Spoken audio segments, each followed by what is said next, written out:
চলো তোমাদেরকে দেখাই আজকে নার্সারি থেকে আমি কি কি নিলাম। আজ বিকালে নার্সারিতে গেছিলাম, যে কিছু শীতের ফুল নিলাম আর টব, একটা স্প্রে। চলো তোমাদেরকে ডিটেলসে দেখাই কটা ফুল নিয়েছি আর কি কি কালার। প্রথমে এই চন্দ্রমল্লিকাগুলো দেখো, সাদা কালারটা কিন্তু খুব সুন্দর। হলুদ কালারটাও দেখো,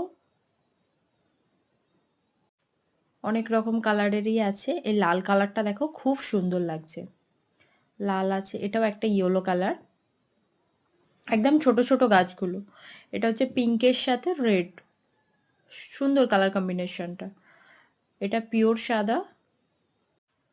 এরপর দেখো আর কি কি গাছ নিলাম। আচ্ছা, এই গাছটা একটু পরে দেখাচ্ছি, এই গাছগুলো একটু পরে খুলছি। আনতে আনতে যে কত ফুল ঝরে গেছে। এই ফুলটা দেখো, এটাও ইয়েলো কালার, এটা রেড কালার। এই ফুলটা কি ফুল তোমরা কিন্তু আমাকে কমেন্ট করে বলবে। এটাই ফুল ফোটেনি এখনো পর্যন্ত। আচ্ছা, এটা হচ্ছে পিঙ্ক কালার,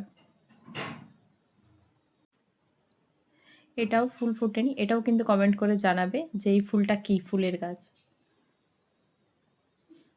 সাদাটা কেমন লাগছে তোমাদের? এবারে শীতে কিন্তু প্রচুর ফুল কেনা হয়ে গেছে। এটা ক্যাপসিকাম ফুল কিনতে যে এই ক্যাপসিকামটা চোখে পড়লো, একটা ছোট মতো ক্যাপসিকাম ধরেওছে, সেজন্য নিয়ে নিলাম।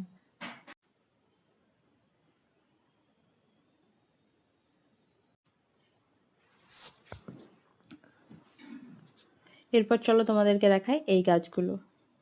এর আগে তোমাদেরকে কিন্তু আমি দেখিয়েছিলাম মেরুনের সাথে হোয়াইট কালার কম্বিনেশনের, এইবারে নিয়েছি পিওর রেড।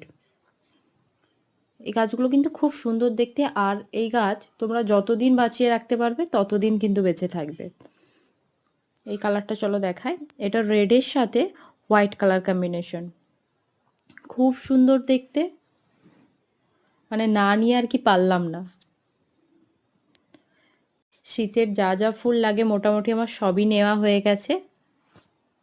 ফুল কিনলে একটা মনে শান্তি লাগে আলাদাই। চলো এবার দেখাই টবগুলো। এই 6 ইঞ্চির টবগুলো আমি ফুল গাছগুলো সব লাগিয়ে দেব। আর এই যে বড় টবটা নিয়েছি, এতে একটা পিস লিলি গাছ আছে, এখনো লাগানো হয়নি, ওটা লাগিয়ে দেব।